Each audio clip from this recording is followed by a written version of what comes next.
माता वैष्णो देवी दे चरणे च मत्था टेकना। जय माता दी। जम्मू कश्मीर के लेफ्टिनेंट गवर्नर मनोज सिन्हा जी, मुख्यमंत्री उमर अब्दुल्ला जी, केंद्रीय मंत्रिमंडल के मेरे सहयोगी अश्विनी वैष्णव जी,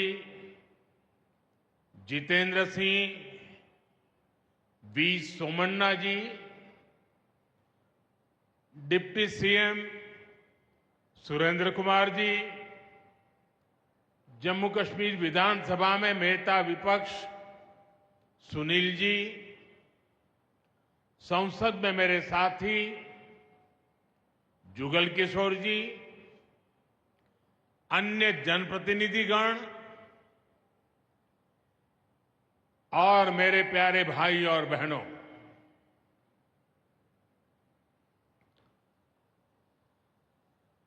वीर जोरावर सिंह जी की ये भूमि है।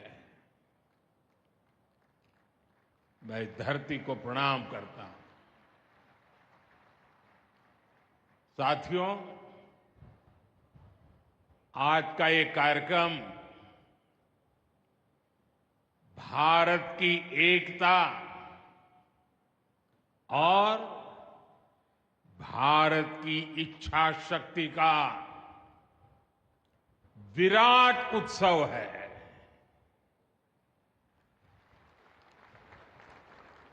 माता वैष्णो देवी के आशीर्वाद से आज वादी कश्मीर भारत के रेल नेटवर्क से जुड़ गई है। मां भारती का वर्णन करते हुए हम श्रद्धा भाव से कहते आए हैं, कश्मीर से कन्याकुमारी। ये अब रेलवे नेटवर्क के लिए भी हकीकत बन गया है। उधमपुर, श्रीनगर, बारामूला, ये रेल लाइन प्रोजेक्ट ये सिर्फ नाम नहीं है, ये जम्मू कश्मीर के नए सामर्थ्य की पहचान है। भारत के नए सामर्थ्य का जयघोष है। थोड़ी देर पहले मुझे चिनाब ब्रिज और अंजी ब्रिज का लोकार्पण करने का अवसर मिला है। आज ही 2 नई वंदे भारत ट्रेनें जम्मू कश्मीर को मिली है। यहां जम्मू में नए मेडिकल कॉलेज का शिलान्यास हुआ है। 46,000 करोड़ रुपए के प्रोजेक्ट्स जम्मू और कश्मीर के विकास को नई गति देंगे। मैं आप सभी लोगों को विकास के नए दौर के लिए बहुत बहुत बधाई देता हूं। साथियों, जम्मू कश्मीर की अनेक पीढ़ियां रेल कनेक्टिविटी का सपना देखते देखते गुजर गई। मैं कल सीएम उमर अब्दुल्ला जी का एक बयान देख रहा था और अभी भाषण में भी बताया। वो भी बोले थे कि जब वो 7वीं 8वीं में पढ़ते थे तब से इस प्रोजेक्ट को पूरा होने का इंतजार कर रहे थे। आज जम्मू कश्मीर के लाखों लोगों का सपना पूरा हुआ है। और ये भी हकीकत है, जितने अच्छे काम है ना, वो मेरे लिए ही बाकी रहे हैं। साथियों, ये हमारी सरकार का सौभाग्य है कि इस प्रोजेक्ट ने हमारे कार्यकाल में गति पकड़ी और हमने इसे पूरा करके दिखाया। बीच में कोविड के कालखंड के कारण भी अनेक मुसीबतें आई, लेकिन हम डटे रहे। साथियों, रास्ते में आने जाने की मुश्किलें, मौसम की परेशानी, लगातार पहाड़ों से गिरते पत्थर, ये प्रोजेक्ट पूरा करना मुश्किल था, चुनौतीपूर्ण था। लेकिन हमारी सरकार ने चुनौती को ही चुनौती देने का रास्ता चुना है। आज जम्मू कश्मीर में बन रहे अनेकों ऑल वेदर इंफ्रास्ट्रक्चर प्रोजेक्ट इसका उदाहरण है। कुछ महीने पहले ही सोनमर्ग टनल शुरू हुई है। अभी कुछ देर पहले ही मैं चिनाब और अंजी ब्रिज से होकर आपके बीच आया हूं। इन पुलों पर चलते हुए मैंने भारत के बुलंद इरादों को, हमारे इंजीनियर्स, हमारे श्रमिकों के हुनर और हौसले को जिया है। चिनाब ब्रिज दुनिया का सबसे ऊंचा रेलवे आर्च ब्रिज है। लोग फ्रांस में, पेरिस में एफिल टावर देखने के लिए जाते हैं, और ये ब्रिज एफिल टावर से भी बहुत ऊंचा है। अब लोग चिनाब ब्रिज के जरिए कश्मीर देखने तो जाएंगे ही, ये ब्रिज भी अपने आप में एक आकर्षक टूरिस्ट डेस्टिनेशन बनेगा। सब लोग सेल्फी पॉइंट पर जाकर के सेल्फी निकालेंगे। हमारा अंजी ब्रिज भी इंजीनियरिंग का बेहतरीन नमूना है। ये भारत का पहला केबल सपोर्टेड रेलवे ब्रिज है।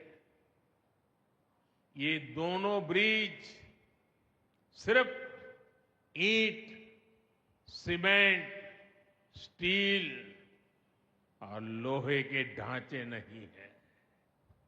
ये पीर पंजाल की दुर्गम पहाड़ियों पर खड़ी भारत की शक्ति का जीवंत प्रतीक है। ये भारत के उज्जवल भविष्य की सिंह गर्जना है। ये दिखाता है विकसित भारत का सपना जितना बड़ा है, उतना ही बुलंद हमारा हौसला है, हमारा सामर्थ्य है। और सबसे बड़ी बात, नेक इरादा है, अपार पुरुषार्थ है। साथियों, चिनाब ब्रिज हो या फिर अंजी ब्रिज, ये जम्मू की और कश्मीर की दोनों क्षेत्रों की समृद्धि का जरिया बनेंगे। इससे टूरिज्म तो बढ़ेगा ही, इकोनॉमी के दूसरे सेक्टर्स को भी लाभ होगा। जम्मू और कश्मीर की रेल कनेक्टिविटी दोनों क्षेत्रों के कारोबारियों के लिए नए अवसर बनाएगी।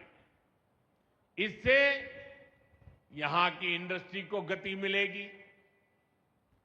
अब कश्मीर के सेब कम लागत में देश के बड़े बाजारों तक पहुंच पाएंगे और समय पर पहुंच पाएंगे।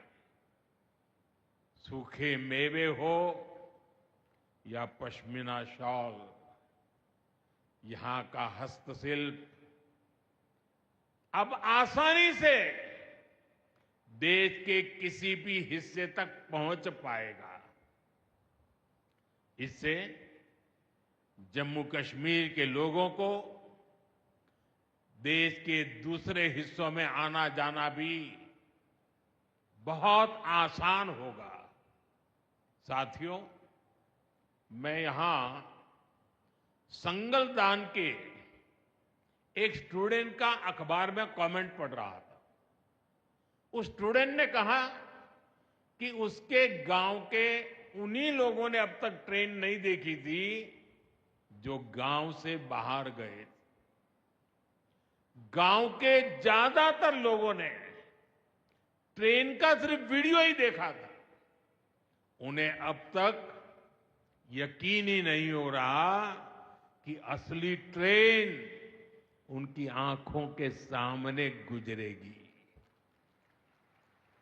मैंने ये भी पढ़ा कि बहुत से लोग ट्रेनों के आने जाने का टाइम याद कर रहे हैं।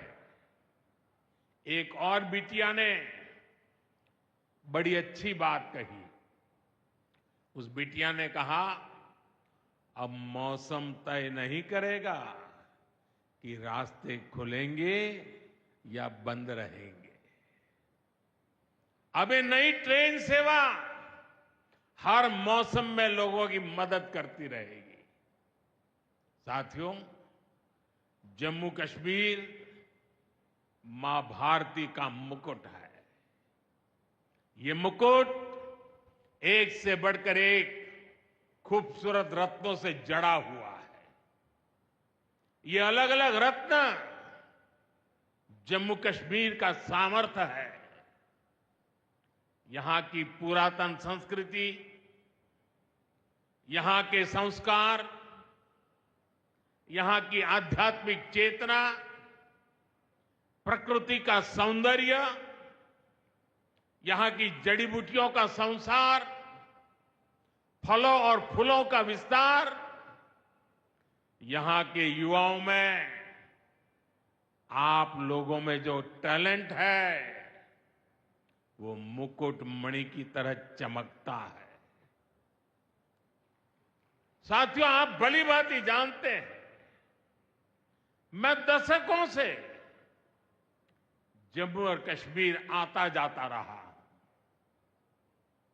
इंटीरियर इलाकों में मुझे जाने का, रहने का अवसर मिला है। मैंने इस सामर्थ्य को लगातार देखा है, महसूस किया है, और इसलिए मैं पूरे समर्पण भाव के साथ जम्मू कश्मीर के विकास में जुटा हूं। साथियों, जम्मू कश्मीर भारत की शिक्षा और संस्कृति का गौरव रहा है।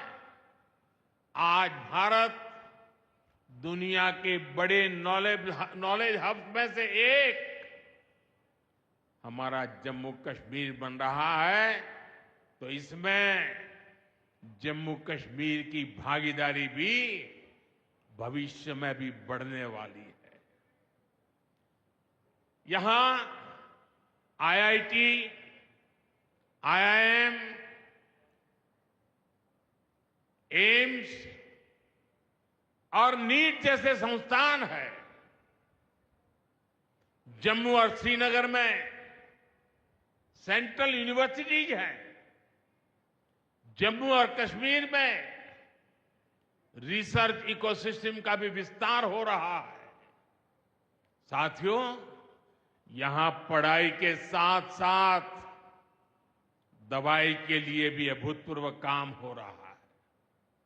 बीते कुछ सालों में ही 2 स्टेट लेवल के कैंसर संस्थान बने हैं। पिछले 5 वर्षों में यहां 7 नए मेडिकल कॉलेज शुरू किए गए हैं। आप भी जानते हैं, जब मेडिकल कॉलेज खुलता है तो उससे मरीजों के साथ ही उस क्षेत्र के युवाओं को भी सबसे ज्यादा फायदा मिलता है। जम्मू कश्मीर में अब एमबीबीएस की सीटों की संख्या 500 से बढ़कर 1300 तक पहुंच गई है। मुझे खुशी है कि अब रियासी जिले को भी नया मेडिकल कॉलेज मिलने जा रहा है।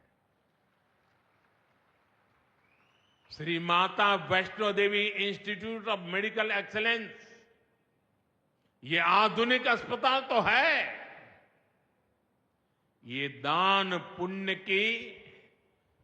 पुण्य करने की हमारी जो संस्कृति है उसका भी उदाहरण है। इस मेडिकल कॉलेज को बनाने में जो राशि लगी है उसके लिए भारत के कोने कोने से माता वैष्णो देवी के चरणों में आने वाले लोगों ने दान दिया हुआ है।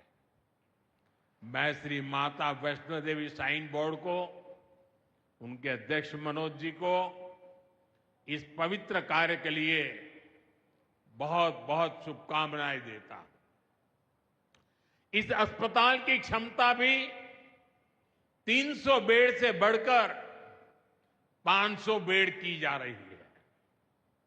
कटरा में माता वैष्णो देवी के दर्शन करने आने वाले लोगों को भी इससे बहुत सहूलियत रहने वाली है। साथियों, केंद्र में भाजपा एनडीए की सरकार को अब 11 साल हो रहे हैं। ये 11 साल गरीब कल्याण के नाम समर्पित रहे हैं। प्रधानमंत्री आवास योजना से 4 करोड़ गरीबों का पक्के घर का सपना पूरा हुआ है। उज्ज्वला योजना से 10 करोड़ रसोइयों, उसमें धुएं का अंत हुआ है। हमारी बहनों को, बेटियों को उनकी सेहत की रक्षा हुई है। आयुष्मान भारत योजना से 50 करोड़ गरीबों को 5 लाख रुपए तक का मुफ्त इलाज मिला है। प्रधानमंत्री गरीब कल्याण अन्न योजना से हर थाली में भरपेट अनाज सुनिश्चित हुआ है। जनधन योजना से पहली बार 50 करोड़ से ज्यादा गरीबों के लिए बैंक का दरवाजा खुला है। सौभाग्य योजना से अंधेरे में जी रहे 2.5 करोड़ परिवारों में बिजली की रोशनी पहुंची है। स्वच्छ भारत मिशन के तहत बने 12 करोड़ शौचालयों ने खुले में शौच की मजबूरी से मुक्ति दिलाई है। जल जीवन मिशन से 12 करोड़ नए घरों में नल से जल पहुंचने लगा है। महिलाओं का जीवन आसान हुआ है। पीएम किसान सम्मान निधि से 10 करोड़ छोटे किसानों को सीधी आर्थिक सहायता मिली है। साथियों, सरकार के ऐसे अनेक प्रयासों से पिछले 11 साल में 25 करोड़ से ज्यादा गरीबों ने गरीबी को, हमारे ही गरीब भाई बहनों ने गरीबी के खिलाफ जंग लड़ा और 25 करोड़ गरीब गरीबी को परास्त कर करके, विजयी होकर के गरीबी से बाहर निकले हैं। अब वो नए मध्यम वर्ग का हिस्सा बने हैं। जो लोग अपने आप को समाज व्यवस्था के एक्सपर्ट मानते हैं, बड़े खेरखा मानते हैं, जो लोग अगड़े पिछड़े की राजनीति में डूबे रहते हैं, जो लोग दलितों के नाम पर राजनीतिक रोटियां सेकते रहे हैं,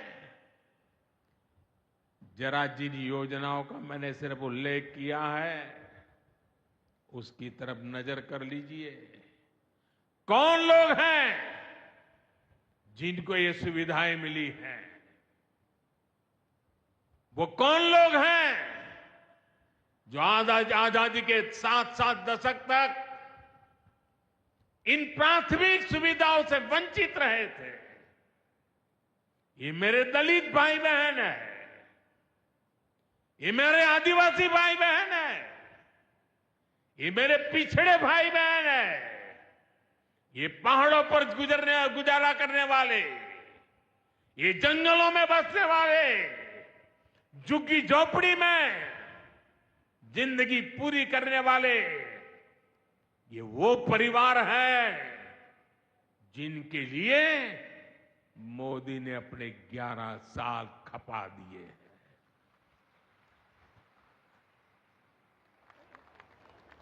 केंद्र सरकार का प्रयास है कि गरीबों को, नए मध्यम वर्ग को ज्यादा से ज्यादा ताकत दे। 1 रैंक 1 पेंशन हो, 12 लाख रुपए तक की सैलरी को टैक्स फ्री करना हो, घर खरीदने के लिए आर्थिक सहायता देना हो, सस्ती हवाई यात्रा के लिए मदद देनी हो, हर तरह से सरकार गरीब और मध्यम वर्ग के साथ कंधे से कंधा मिलाकर चल रही है। साथियों, गरीबों को गरीबी से मुक्ति पाने के लिए उनका मदद करना, लेकिन ईमानदारी से जीने वाले, देश के लिए समय समय पर टैक्स देने वाले मध्यम वर्ग की ताकत बढ़ाना, इसके लिए भी आजादी में पहली बार इतना काम हुआ है जो हमने करके दिखाया है। साथियों, हम अपने यहां नौजवानों के लिए लगातार रोजगार के नए अवसर बढ़ा रहे हैं और इसका एक अहम जरिया है टूरिज्म। टूरिज्म से रोजगार मिलता है, टूरिज्म लोगों को जोड़ता है, लेकिन दुर्भाग्य से हमारे पड़ोस का देश मानवता का विरोधी, मेलजोल का विरोधी, टूरिज्म का विरोधी, इतना ही नहीं, वो ऐसा देश है जो गरीब की रोजी रोटी का भी विरोधी है। 22 अप्रैल को पहलगाम में जो कुछ हुआ वो इसी का उदाहरण है। पाकिस्तान ने पहलगाम में इंसानियत और कश्मीरियत दोनों पर वार किया। उसका इरादा भारत में दंगे कराने का था। उसका इरादा कश्मीर के मेहनतकश लोगों की कमाई को रोकना था। इसलिए पाकिस्तान ने टूरिस्ट पर हमला किया। वो टूरिज्म जो बीते 4-5 साल में लगातार बढ़ रहा था, हर साल यहां रिकॉर्ड संख्या में टूरिस्ट आ रहे थे। जिस टूरिज्म से जम्मू कश्मीर के गरीबों के घर चलते हैं, उसको पाकिस्तान ने निशाना बनाया। कोई घोड़े चलाने वाला, कोई पोर्टर, कोई गाइड, कोई गेस्ट हाउस वाला, कोई दुकान ढाबा चलाने वाला, पाकिस्तान की साजिश इन सबको तबाह करने की थी। आतंकियों को चुनौती देने वाला नौजवान आदिल, वो भी तो वहां मेहनत मजदूरी करने गया था, लेकिन अपने परिवार की देखरेख कर सके इसलिए मेहनत कर रहा था। आतंकियों ने उस आदिल को भी मार दिया। साथियों, पाकिस्तान की साजिश के खिलाफ जिस प्रकार जम्मू कश्मीर के लोग उठ खड़े हुए हैं, जम्मू कश्मीर के अवाम ने इस बार जो ताकत दिखाई है,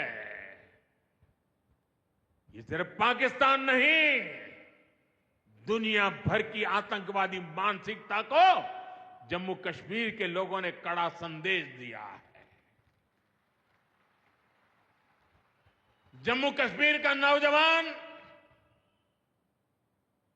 अब आतंकवाद को मुंह तोड़ जवाब देने का मन बना चुका है।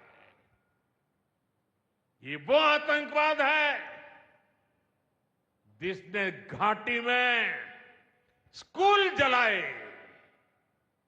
और सिर्फ स्कूल यानी इमारत नहीं जलाई थी, 2-2 पीढ़ी का भविष्य जला दिया था, अस्पताल तबाह किए, जिसने कई पीढ़ियों को बर्बाद किया। यहां जनता अपनी पसंद के नुमाइंदे चुन सके, यहां चुनाव हो सके, ये भी आतंकवाद के चलते बड़ी चुनौती बन गया था। साथियों, बरसों तक आतंक सहने के बाद जैसे जम्मू कश्मीर ने इतनी बर्बादी देखी थी, इतनी बर्बादी देखी थी कि जम्मू कश्मीर के लोगों ने सपने देखना ही छोड़ दिया था। आतंकवाद को ही अपना भाग्य मान लिया था। जम्मू कश्मीर को इस स्थिति से निकालना जरूरी था, और हमने ये करके दिखाया है। आज जम्मू कश्मीर का नौजवान नए सपने भी देख रहा है और उन्हें पूरे भी कर रहा है। अब